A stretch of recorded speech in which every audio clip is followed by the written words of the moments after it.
عنده علم الله. قال الله تعالى في كتابه الكريم: قل بفضل الله وبرحمته فبذلك فليفرحوا هو خير مما يجمعون. وقال عليه الصلاة والسلام: كل أمتي يدخلون الجنة إلا من أبى. قيل ومن يأبى يا رسول الله صلى الله عليه وسلم؟ قال صلى الله عليه وسلم: من أطاعني دخل الجنة ومن عصاني فقد أبى. Para hadirin yang dimuliakan oleh Allah Subhanahu wa taala. Al-Imam Al-Ghazali beliau menceritakan satu hadis. Riwayatnya Sayyidina Sufyan ibnu Abdillah. Suatu ketika Sayyidina Sufyan ibnu Abdillah ini datang kepada Rasulullah sallallahu alaihi wasallam. Kenapa beliau datang kepada Nabi? Karena beliau ini mengkhawatirkan tentang agamanya. Mengkhawatirkan tentang agamanya kalau ada satu amalan yang perasaan beliau biasa saja, ternyata amalan itulah yang akan menghalangi beliau masuk surga. Beliau khawatir jangan-jangan ada perkara yang sepertinya remeh, kecil, tapi justru itulah yang akan menjatuhkan, membuat beliau tersungkur di dalam neraka. Hari ini semua orang khawatir. Tetapi yang dikhawatirkan orang pada hari ini, mengkhawatirkan kesehatannya, mengkhawatirkan hartanya, masa depan dirinya, masa depan anaknya. Jarang orang yang mengkhawatirkan tentang agamanya. Hadirin yang dimuliakan oleh Allah Subhanahu wa taala, maka ketika beliau datang kepada Rasulullah sallallahu alaihi wasallam, beliau bertanya, "Ya Rasulullah sallallahu alaihi wasallam, ma aktsaru ma takhafu alaihi?" Ya Rasulullah sallallahu alaihi wasallam, perkara apa yang paling engkau khawatirkan dari diri saya?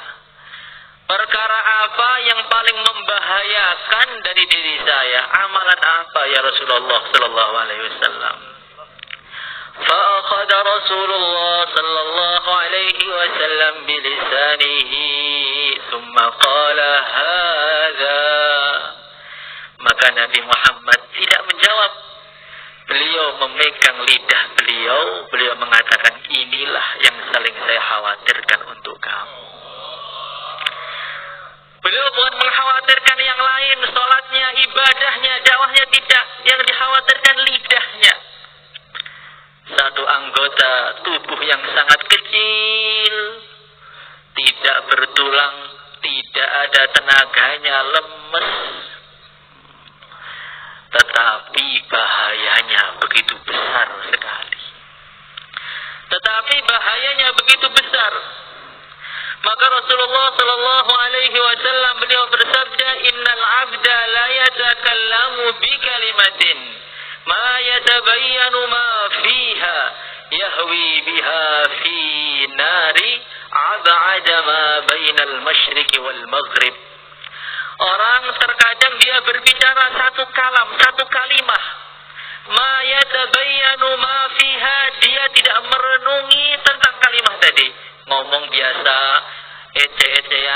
ecek-ecekan, gunjing dikit, fitnah dikit, kecil aja. Dia tidak menganggap la yara fiha ba'san, dia tidak menganggap kalimah itu bahaya. Ternyata satu kalimah yang dia ucapkan kurang dari 1 menit tadi menjatuhkan dia ke dalam neraka 70 tahun jaraknya ke dalam. Satu kalimah, ngomongnya sebentar, itu pun tidak terlalu berat. Perasaannya menghina orang itu juga biasa saja. ternyata wa huwa indallahi azim, itu ternyata dosa yang sangat besar yang membuat dia masuk neraka jaraknya lebih jauh daripada ufuk timur sampai ufuk barat. Hadirin yang dimuliakan oleh Allah Subhanahu wa taala. Maka ketika Rasulullah sallallahu alaihi wasallam beliau Isra Mi'raj, beliau melihat ada orang tu makan bangkai sampai muntah, makan bangkai lagi. Beliau tanya, "Man haula'i ya Jibril?" Itu siapa wahai Jibril? Orang kok makan bangkai busuk kok dipaksakan dimasukkan dalam mulutnya, itu siapa? Maka mereka Jibril menjawab, humul ladzina ya'kuluna luhuman nas. Mereka itu orang yang seleranya makan daging manusia ketika di dunia. Sambil ngopi, sambil ngerumpi, malam habis talim akhir makan dagingnya orang. Urut semua itu tetangganya, orang makalahnya digunjing satu persatu. Itu ya'kuluna luhuman nas. Orang yang sukanya makan daging mentah. Maka Rasulullah sallallahu alaihi wasallam melihat lagi ada orang mengeluarkan lidahnya, setelah lidahnya keluar dia potong, keluar lagi, dipotong lagi, tumbuh lagi, potong lagi, dengan begitu tersiksa. Maka Nabi tanya, "Man haula'i ya Jibril?" Ini siapa lagi? Lidah ditarik-tarik sendiri, kemudian dipotong dengan begitu sakitnya, ketumbuh lagi, dipotong lagi. Maka mereka Jibril mengatakan, hum khutaba'ul fitnah.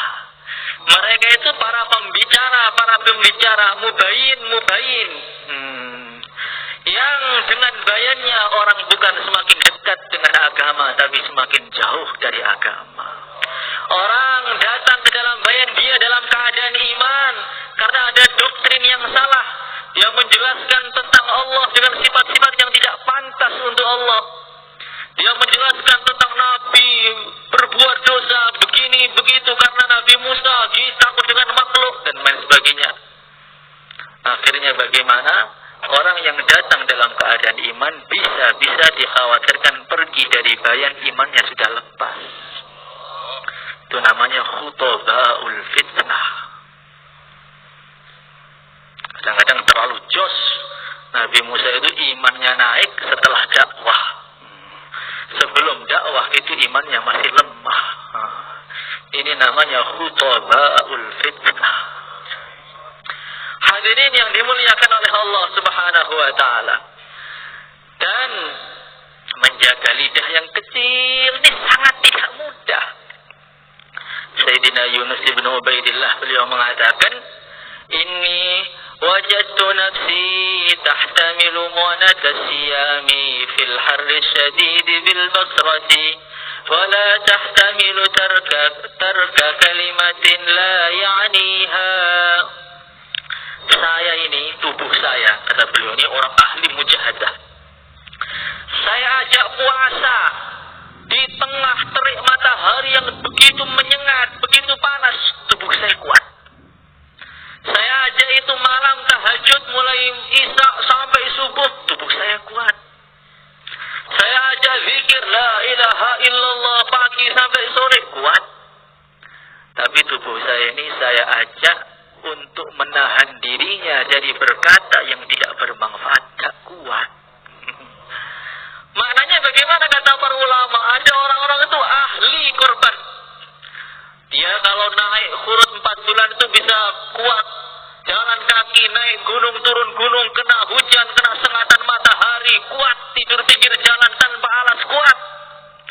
Tetapi dia tidak tahan mulutnya untuk tidak menggunjing orang.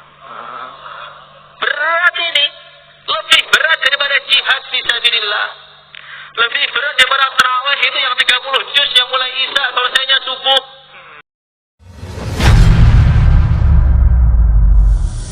Alhamdulillah wassalatu wassalam ala rasulillah.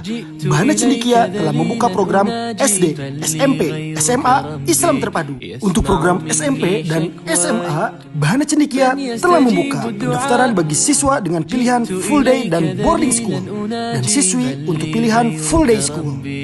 Program unggulan kami ialah program hafalan Quran dan hadis, pengamalan sunnah harian, dakwah usia dini, dan entrepreneur usia dini. Alhamdulillah, Allah telah mengamanahi kami fasilitas berupa masjid, gor, asrama, lab komputer, dan fasilitas lainnya. Maka bergabunglah bersama kami. لا تعاملني بذنبي يا جواد يا كريم.